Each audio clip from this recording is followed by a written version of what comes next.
Good evening, I'm Pio Ontiveros. This is Solar Network News.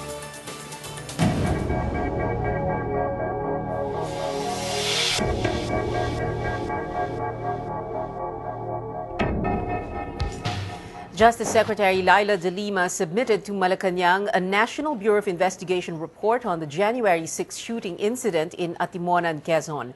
Ina Andalong tells us more live from Malacanang. Ina? PIA President Aquino has received the National Bureau of Investigation report submitted by Justice Secretary Laila De Lima on the January 6 Atimonan incident, which left 13 people dead. Presidential Communications Secretary Ricky Carandang says the President and his advisors are now studying the report. In a text message, Secretary Carandang said, "Let's give the President and his advisors time to read the report as it's just been received." Now, reacting to leaks of the report's recommendations, Carandang says, ideally, the report's content should be kept from the public until it was completed. He says what came out in the media were initial drafts of the report. Secretary Ricky said, "The danger of premature disclosure is the possibility that information disclosed in the leak report may end up being excluded in the final report given to the President." Carandang says this may lead to wrong conclusions. He said President Aquino has made it clear that he prefers to have the report disclosed at the proper time. For now, we're still uncertain if the President or palace officials will share to the media tomorrow the content of the report. Again, tomorrow happens to be President Aquino's birthday. Secretary Carandang only told us that it will just be another regular working day for the President. Pia? Thank you, Ina Andalong, reporting live from Malacanang.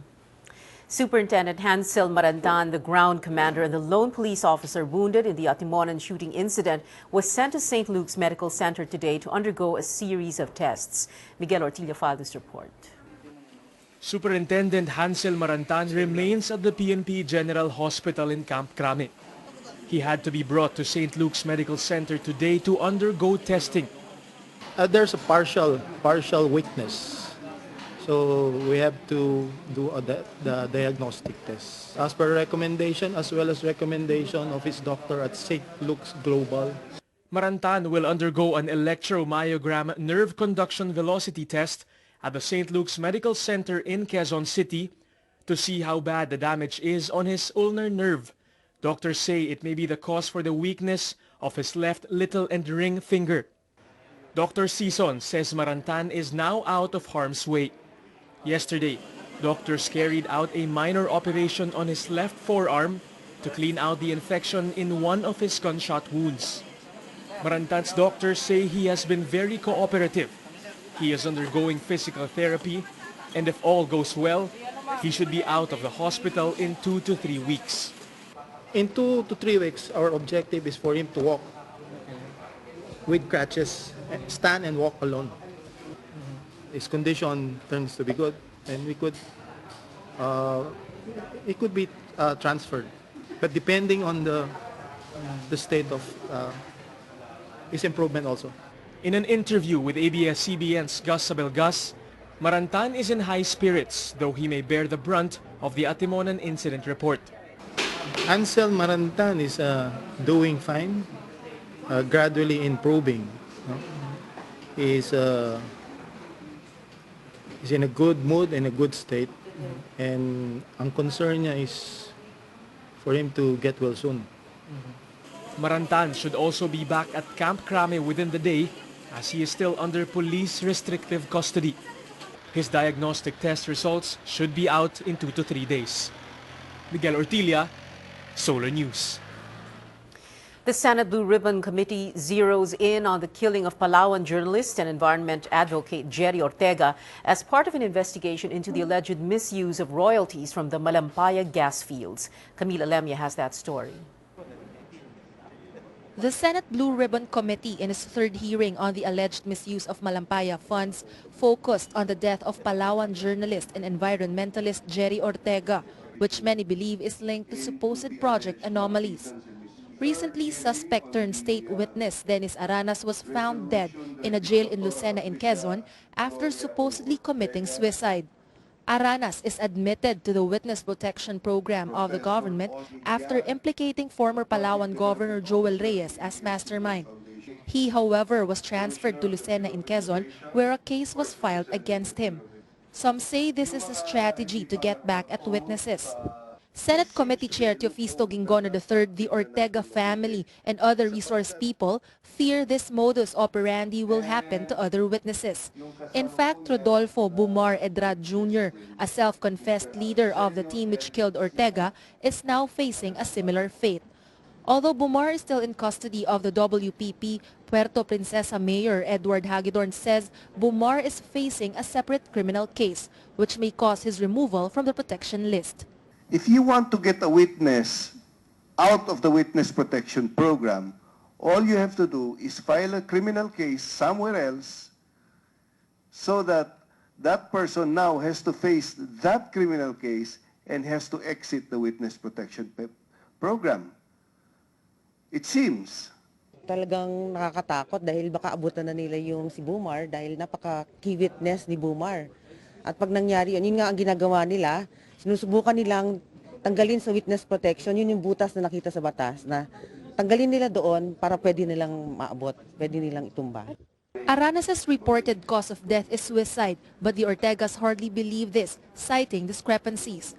Mika Ortega says accounts of the family and policemen led them to believe otherwise, saying the police were not informed when the incident in the prison cell happened. Mismong pulis na ng Lucena rin ang nagsabi na sila rin ay nagtataka dahil bakit daw hindi sila sinabihan. The issue of former Governor Reyes' escape to another country was also revived in the hearing. Gingono, the Ortega family, and other civil groups are convinced Ortega's death is linked to his public denouncement of the Palawan local government's alleged misuse of the multi-million peso Malampaya funds. Camille Elemia, Solar News.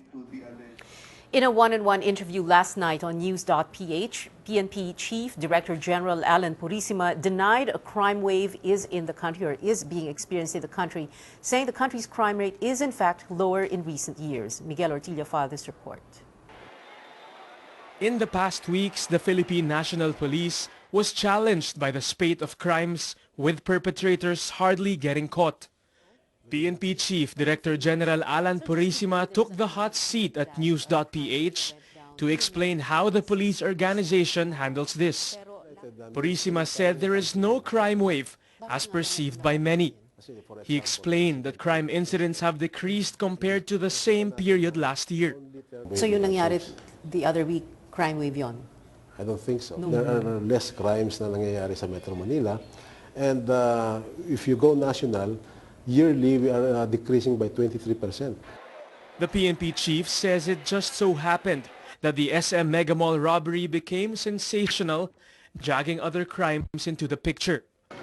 Purisima observed that criminals have shifted to petty crimes, soft targets, unlike before when they used to hit banks and pawn shops and focused on kidnapping and carnapping. And while the police have efficiently curbed these incidents, Purisima admitted that crime cannot be totally stopped. Ang crime kasi is a human aberration. Ibig sabihin, hindi natin totally we cannot prevent crime because the motive itself ay nasa tao. Purisima says he will simply report on the truth and not pad achievements or understate crime statistics. Ako kasi ang taong hindi marunong magsinungaling. Kumbaga sana pagka sinasabi ko yung totoo, kasi that is the only way we can serve better. On the bloody Atimonan encounter, the PNP chief still evaded questions as to the result of the criminal investigation. But he did say that the findings of the NBI will also be used for possible filing of other administrative charges against policemen involved. He had been criticized for calling the Atimonan shootout as a blessing, something he felt was misquoted. This will serve as a lesson for all the policemen. Na nakita natin dito na yung mga pulis natin na hindi gumawa ng tamang trabaho ay magkakaroon ng kasong ganito. Even before he was appointed as chief, he already enjoyed the trust and confidence of President Aquino. He said it was in his stint at the Presidential Security Group when he would accompany then-presidential son Noynoy Aquino in his shooting competitions. He explained that they have come to a point when the president would see through him if he is not telling the truth. matagal na yung mga naging samahan. So the friendship has been developed through the years. Nakilala ng husto. Aside from shooting, Purisima revealed that another thing the president and him share is the love for music. And despite the PNP chief's tough job, the official still has a soft side.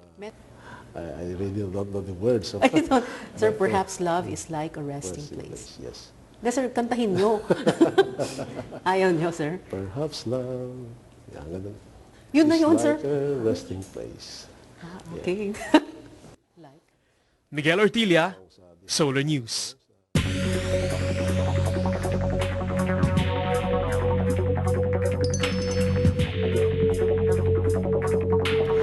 The Armed Forces of the Philippines is taking a hands-off stance in the clash between rebels of the Moro National Liberation Front and the Abu Sayyaf. The AFP says its main concern is the safety of civilians in Sulu.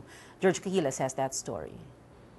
The Armed Forces of the Philippines says it will not meddle in the clash between the Abu Sayyaf group and Moro National Liberation Front in Patikul, Sulu. The AFP explains its main thrust in sending troops to the area is to secure civilians affected by the crossfire.